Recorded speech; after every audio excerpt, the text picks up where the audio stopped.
But personal space is important when it comes to dogs. Territory in general is important when it comes to dogs. So right there, he's doing an awesome job. He's sitting next to you. He's not leaning against you. He's not invading your personal space. He's not pawing at you. But throughout this session, he is literally climbed up on top of your lap.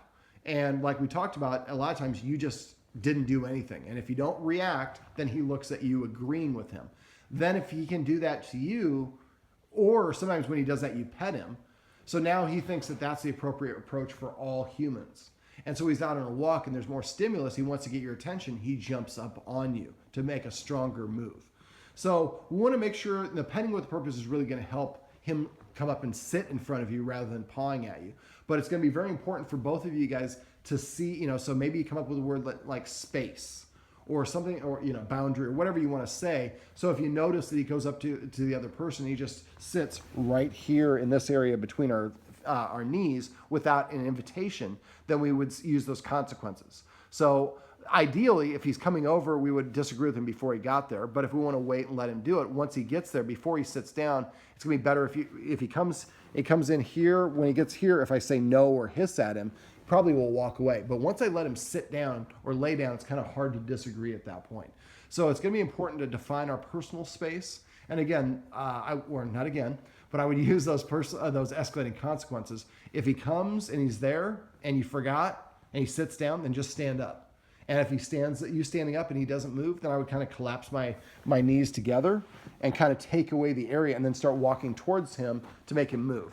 Now, one of the defense tactics that retrievers I found have is I call it turtling up. I'm just going to lay on the ground and then I'm going to make myself like a big lump of coal and you're not going to be able to move me because I'm big. So what I found, if I want to get a dog to get up, and we'll see what I typically do, and you're not doing this hard, but I'm just going to put a little bit of pressure until he pulls his paw back. There we go. And most dogs will get up and retract like that and then move somewhere else. So if he kind of lays at your feet, and you're standing up and trying to nudge at him, and he's just sitting there, which these guys will do a lot of. Place your foot on his paw, and then start gradually applying pressure. When it gets to a certain point, he'll withdraw it, and then if he just still lays there, then I do it on the other one. Okay, so now stand up. See, I took a step back.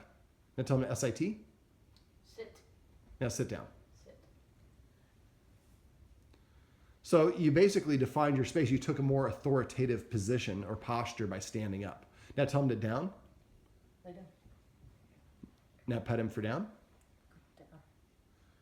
So again, you're rewarding him for doing it, but you're rewarding him from doing it in the place that you want him to do it. Instead of doing it right here in between your knees, he's doing it off to your side. Now again, if it's a cold day or you just want him to be there, that's fine. You invite him in. You can invite him to do whatever you want to do. That's you making the decision. But right now, he's making a lot of these decisions, and I think that's why he's a little bit confused as to what his status is, and that he can ask for things and get them from you. That confuses him into thinking he has more rank than he actually does. So the more that we define our personal space, pet with a purpose, practice avoidance and those sort of things, the better he's going to know what we want and be in a better position to give us what we're asking from him.